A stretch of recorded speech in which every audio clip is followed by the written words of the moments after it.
تو اور وہ تب تک وہ جو نااہلی ہے ان کی ختم ہو جاتی ہے تو وہ بن سکتے ہیں. لیکن اس میں وہ جو انگریزی والا ہی محاورہ ہے پھر کہ یہ there is many a slip between the cup and the lip. ابھی ہنوز دلی دور است، جسے کہتے ہیں نا، ابھی دلی بہت دور ہے.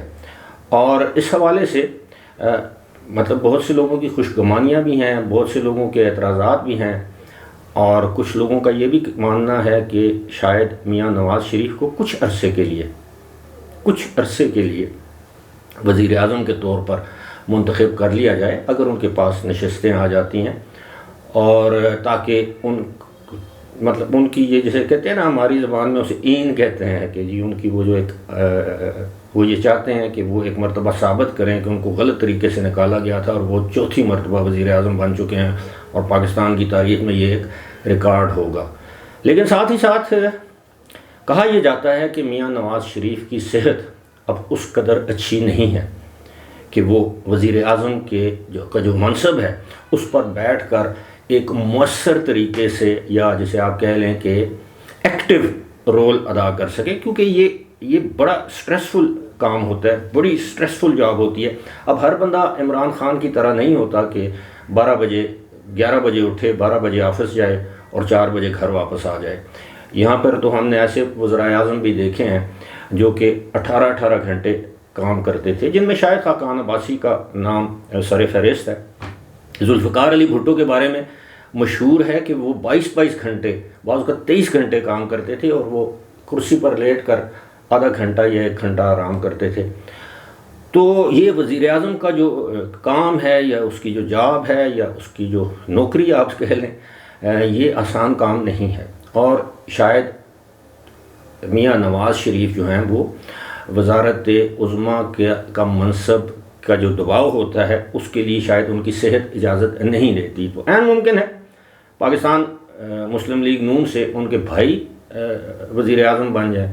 اب کچھ لوگوں کا یہ ماننا ہے کہ جناب میاں نواز شریف مستقبل کے صدر بھی ہو سکتے ہیں. اب آپ یہ سوچیں گے کہ یہ ابرار رشید بڑے دور کی کوڑی لے کر آ رہا ہے، لیکن پاکستان میں کچھ بھی، سیاست میں کچھ بھی ممکن ہو سکتا ہے. دوسری بات یہ ہے کہ اسٹیبلشمنٹ نے یہ ایک واضح طور پر یہ اشارہ دیا ہے کہ جناب میاں صاحب جب تک اپنا یہ سابق جرنیلوں کا نام لے کر، سابق ججز کا نام لے کر جو بیانیہ بنایا ہے یہ ترک نہیں کرتے. ہاں ٹھیک ہے، انتخابات میں اس بیانیہ کو اپنائیں ووٹ حاصل کرنے کے لیے، لیکن اس کے بعد اس چیز کو بھلا دیں. لیکن بات یہ ہے کہ جب آپ انتخابات میں عوام سے کچھ وعدے کرتے ہیں تو پھر عوام کی آپ سے توقعات ہوتی ہیں کہ آپ ان وعدوں کو پورا بھی کریں.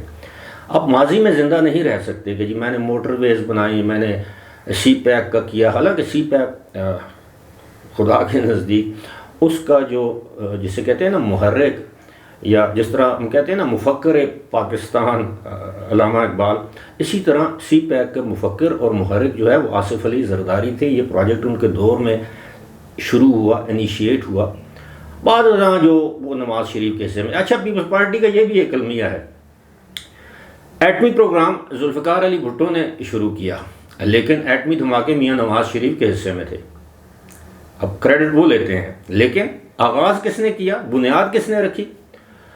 اسی طرح یہ جو سی پیک کا جو معاملہ ہے اس پہ بھی اگر آپ تاریخ اٹھا کے دیکھیں، حالیہ تاریخ کی بات ہے، اور میں ذاتی طور پر جانتا ہوں، میرے کزن ہیں، پھوپھی زاد بھائی ہیں، وہ 2011-12 میں وہ ہی واز اکنامک کمشنر جو بیجنگ میں جو پاکستان کی ایمبیسی ہے وہاں پر. تو اس پر شروعات جو ہے وہ ان لوگوں نے کی. ان کی میٹنگز ہوتی تھیں، اس وقت لوگوں کو پتہ ہی نہیں تھا کہ سی پیک کیا ہے، 1 بیلٹ 1 روڈ یہ کیا ہے. تو اس کام کا جو آغاز ہے وہ 2011-12 میں ہوا. خیر، اب اس کا کریڈٹ بھی میاں نواز شریف اپنے حصے میں ڈال رہے ہیں، اور یقینی طور پر ان کی بڑی خدمات ہیں. لیکن معاملہ یہ ہے کہ اس وقت بہت بڑا سوال ہے. میری کل ایک انتہائی سینئر اور باخبر جرنلسٹ سے بات ہو رہی تھی، تو انہوں نے مجھے کہا کہ you should be ready for a surprise. میں نے کہا ریگارڈنگ واٹ، کس معاملے میں؟ تو انہوں نے کہا کہ جی there could be a new face in the PM office. اب آپ دیکھ لیں.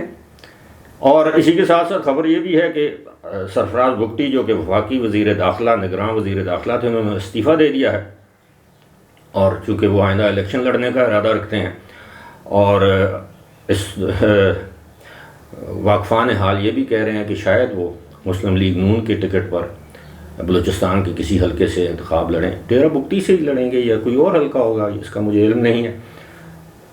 لیکن میاں نواز شریف کی جو وزارت عظمیٰ ہے، جو لوگ یہ سمجھتے ہیں کہ 5 سال کے لیے وہ 100% کنفرمڈ ہے، ایسا نہیں ہے. یہ میں آپ کو معلومات کی بنیاد پر آپ کے ساتھ یہ خبر شیئر کر رہا ہوں. امید ہے آپ اپنی فیڈ بیک سے ضرور آگاہ کریں گے اور ویڈیو کو لائک کریں گے، شیئر کریں گے. آپ کے تعاون کا بہت بہت شکریہ. فی الحال مجھے دیجیے اجازت. خدا حافظ.